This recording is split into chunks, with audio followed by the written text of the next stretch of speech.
Morning, everyone. So I'm kind of the fish out of water here, being an academic at an industry conference, but I'm actually very excited to be able to. This is actually the very first public dissemination of this research project that I've been doing at Linköping University. This was funded by Run Safe Security, so credit is due. So the kind of overall kind of goal of this project has been to develop a method for risk estimation of memory safety vulnerabilities. And probably the most important thing when doing research is asking the right question, like having the right kind of foundational research question. So what would be the right question to ask if we want to kind of analyze the risk posed by memory safety bugs? So maybe the most obvious question is like, so how likely is the existence of a memory safety vulnerability in my code? Now, that's not the question I'm here to answer for two reasons. First, it's probably impossible to give a good answer to this.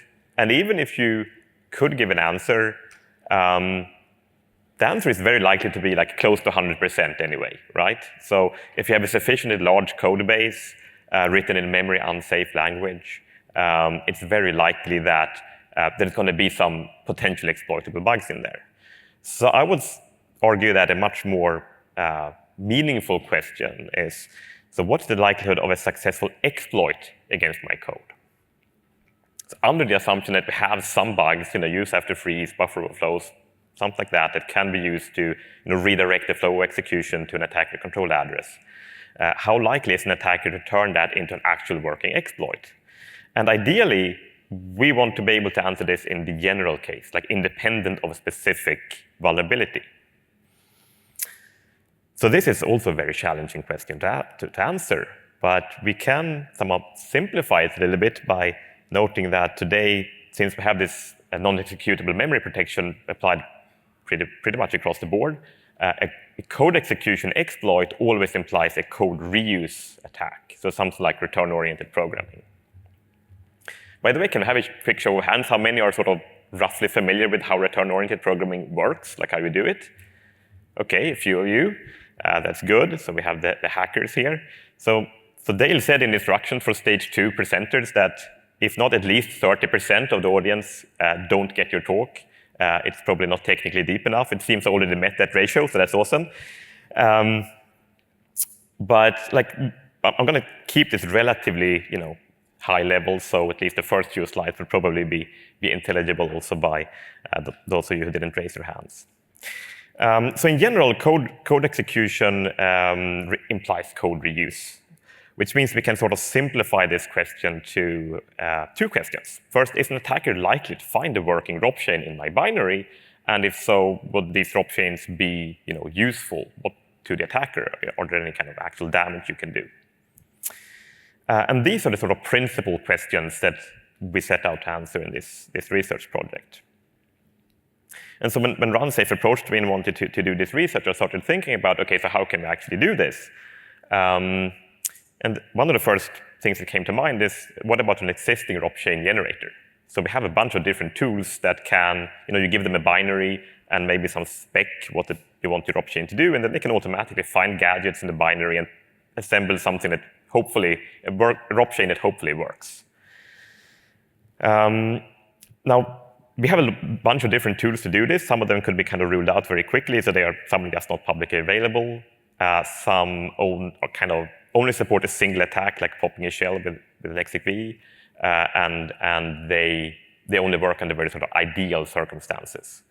Then on the other side of the spectrum, we have some very advanced academic prototypes that do work under sort of non-ideal circumstances. They can, even if you have a small set of gadgets, they can still find a working ROP chain because they do a very advanced analysis of the gadgets, like they model the gadget semantics exactly using like a logical formula, and then they solve this with an SMT solver.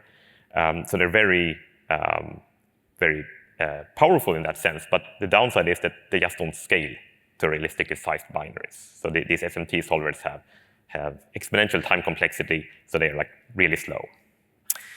Then we have a few tools that are kind of practical, that do produce working ROP chains.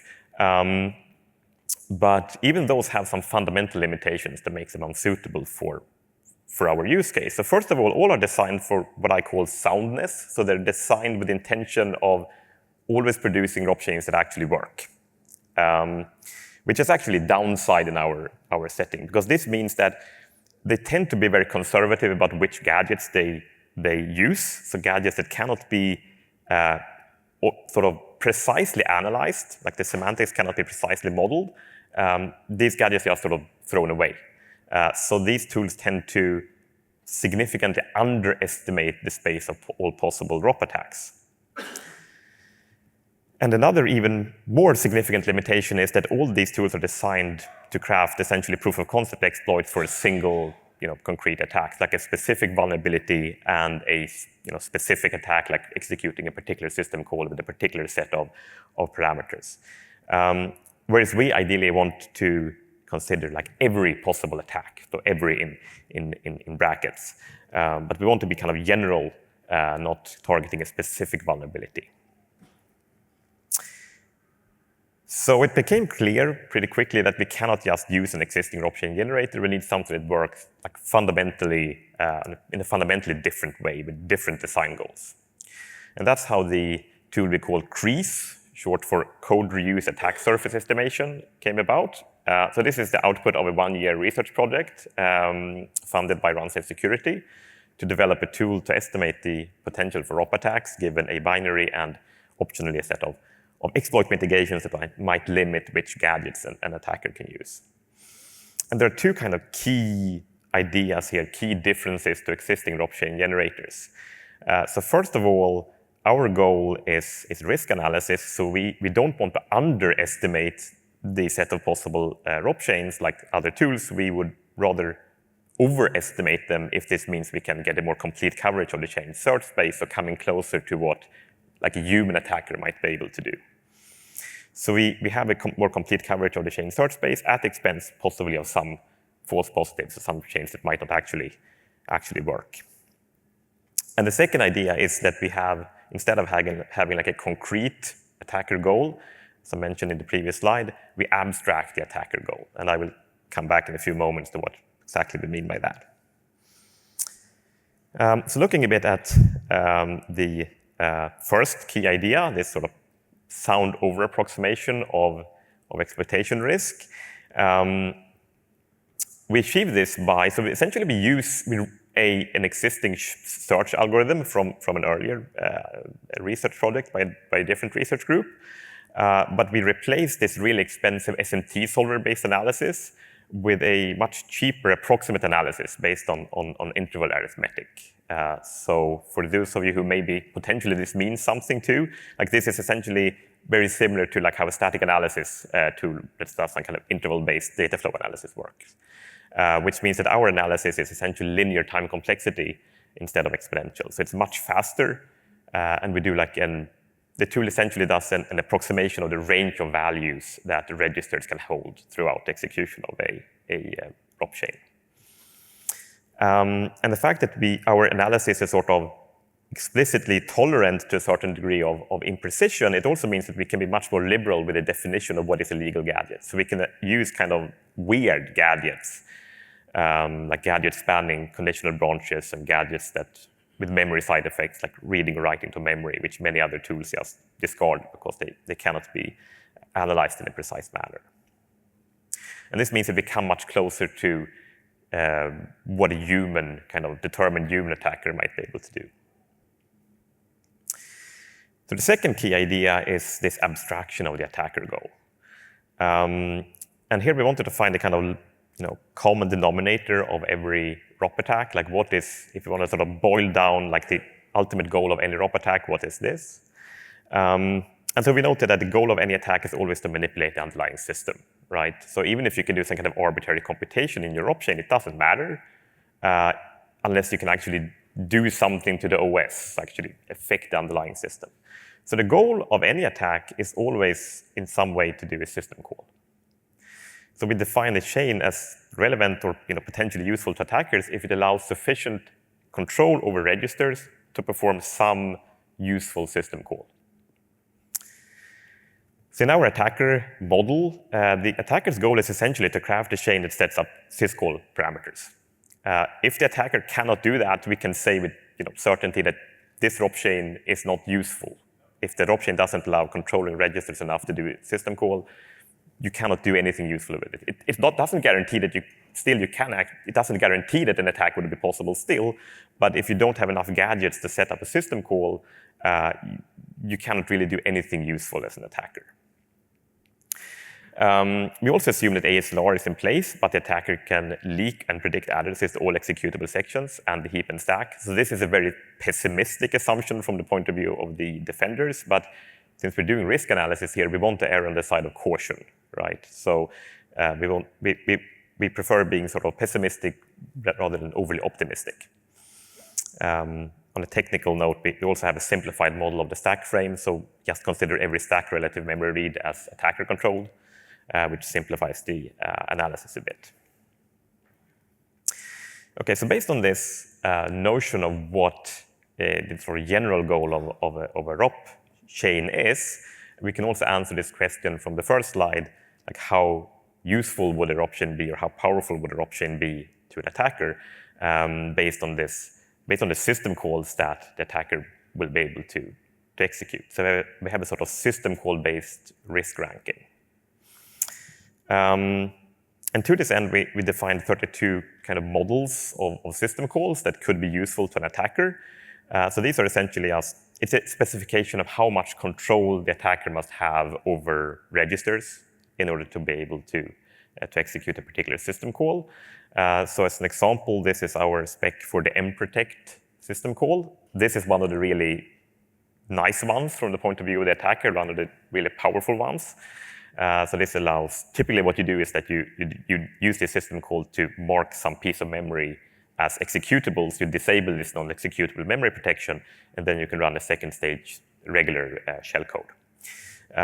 So in our spec here, we say that to do an mprotect on an x86-64 Linux system, the attacker must be able to write the value 10 to the REX register, the RDI register must be able to hold a valid address, and so on. So we have this kind of range-based definition of the amount of control that the attacker needs over different registers to do a particular system call.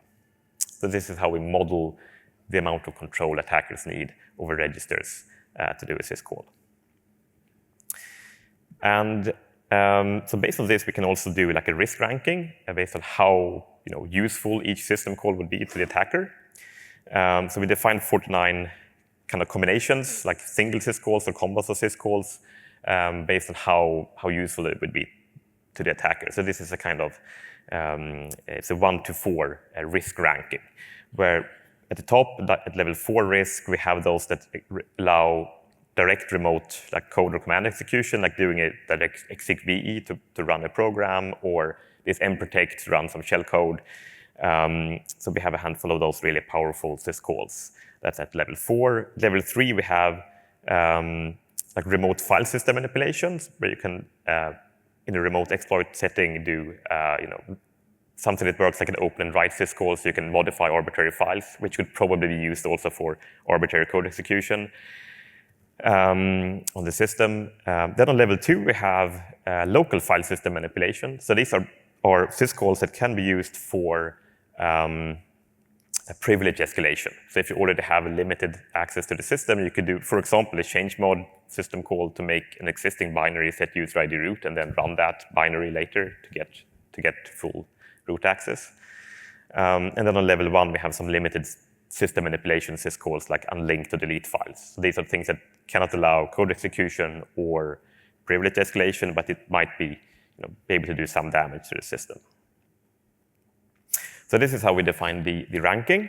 And putting all of this together, this is the overall kind of architecture of Crease. So we have 2 main components, the gadget discovery and the chain search components. So gadget discovery does disassembly of a binary and then lifts the gadgets, the extracted gadgets, to the MySM intermediate representation. So MySM is the kind of binary analysis framework we're using. which is nice because it's much easier to do this interval-based data flow analysis on the IR than doing it directly on the machine code. It also means it's easy to support different architectures. So currently we only support x86-64 Linux in this kind of initial prototype, but more arcs sort of follow. So it's relatively easy you only need to modify the gadget discovery phase, essentially. Then MySM supports a number of different architectures. We can also plug in an exploit mitigation model that limits which gadgets can be used by the attacker. So, for example, if you have like CFI, maybe only some gadgets that are close to valid branch targets could be used, and so on. So we can sort of limit the selection of gadgets at this stage to model different exploit mitigations. So the gadget discovery component produces like a database of gadgets, and then this is fed to the chain search component, and this is where most of the magic happens. So here we use this search algorithm to explore the space of possible ROP chains. We use this interval-based data flow analysis to analyze the behavior and sort of validate if a candidate chain would actually likely work.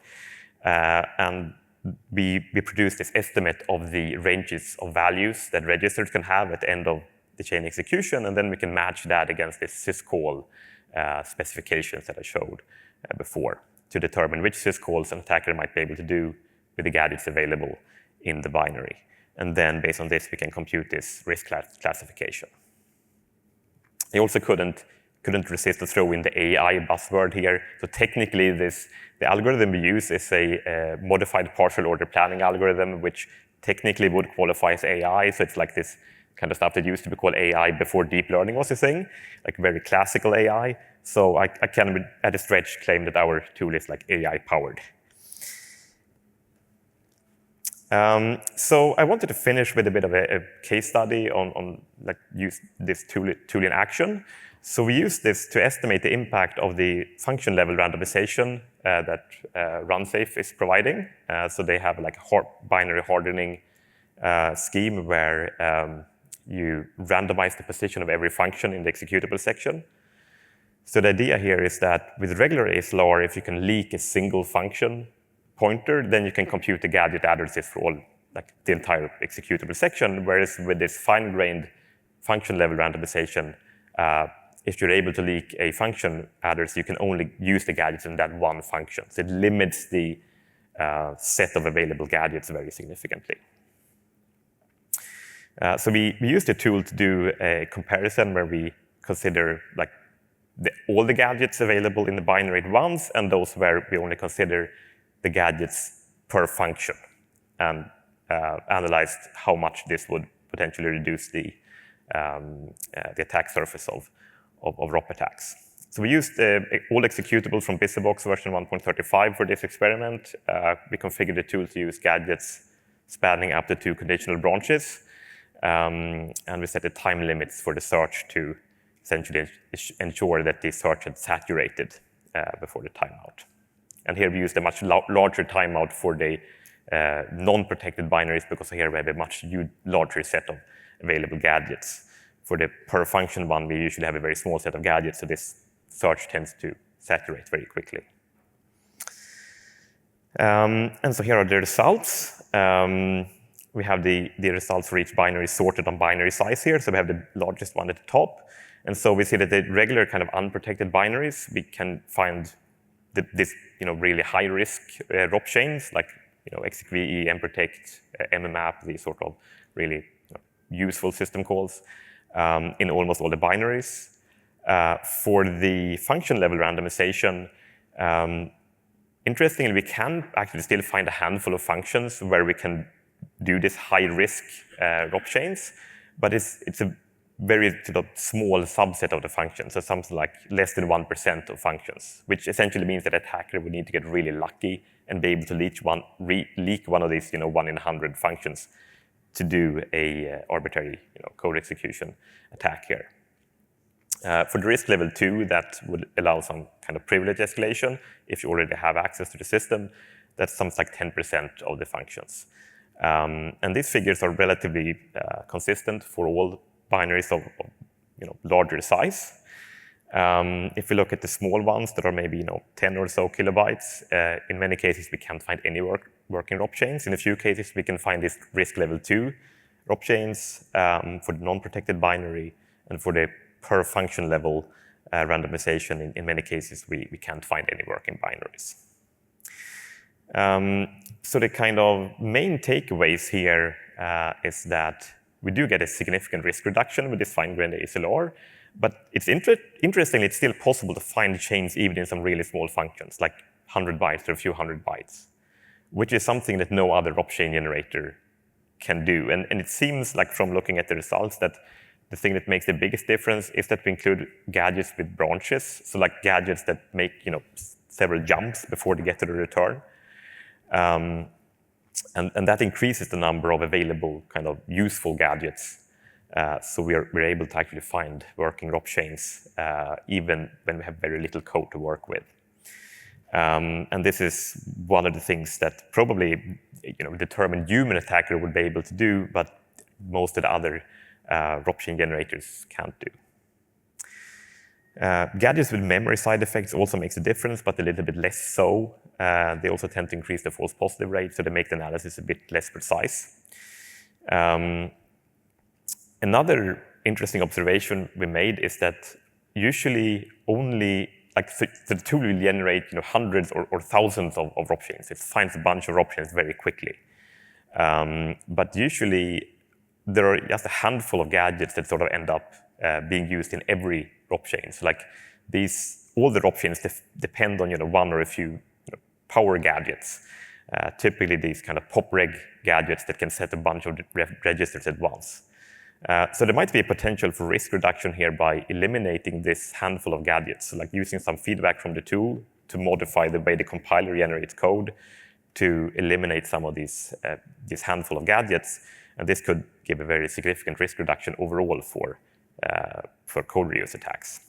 So that's one interesting kind of future direction of this research that I'm hoping to be able to continue with.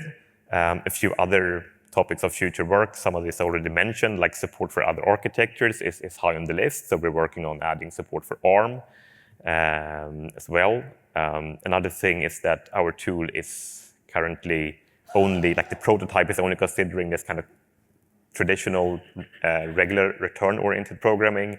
There are other classes of code reuse attacks like jump and call-oriented programming that we're also looking to add support for to give a sort of more complete coverage of anything that a real human attacker could do.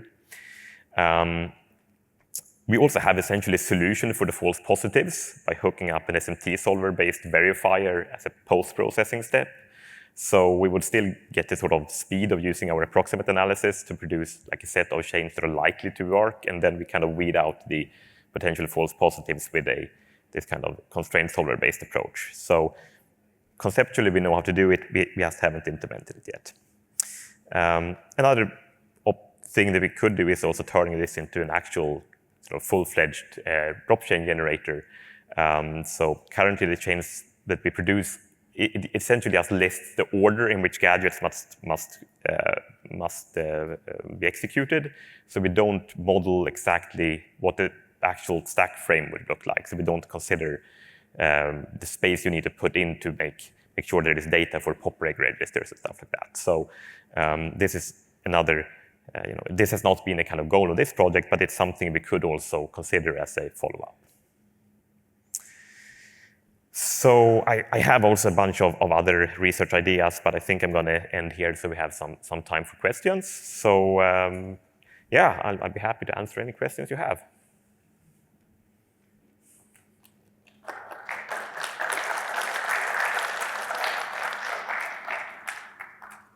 Yeah, so is it going to be possible at some point to actually eliminate all ROP gadgets in binaries, and does it even matter? Or yeah, that's the question.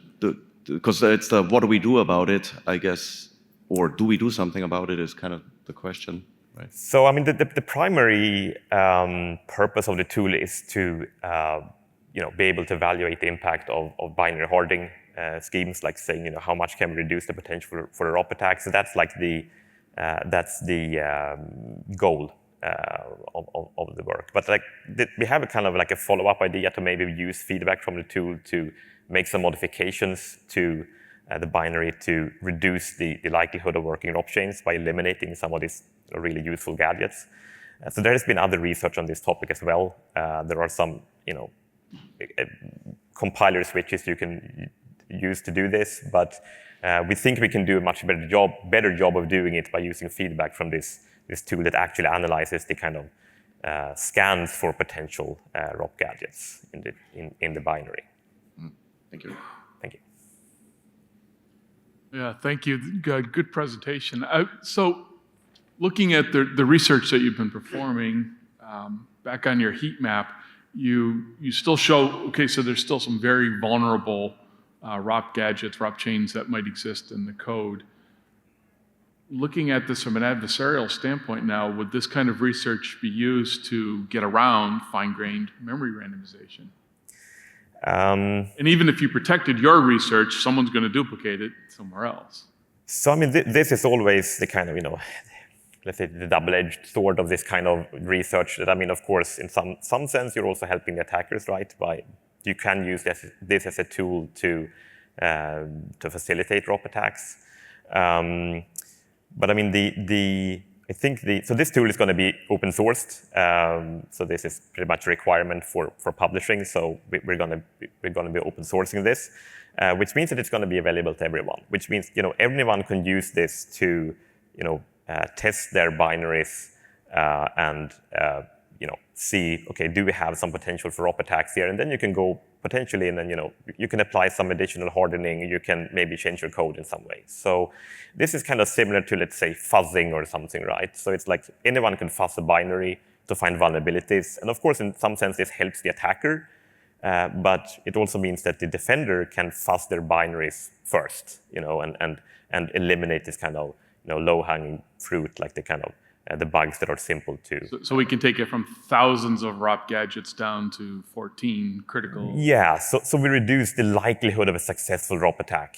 We can guide the developers to how they could harden the binary to significantly reduce the likelihood of a working ROP attack. Okay, thank you. Thank you.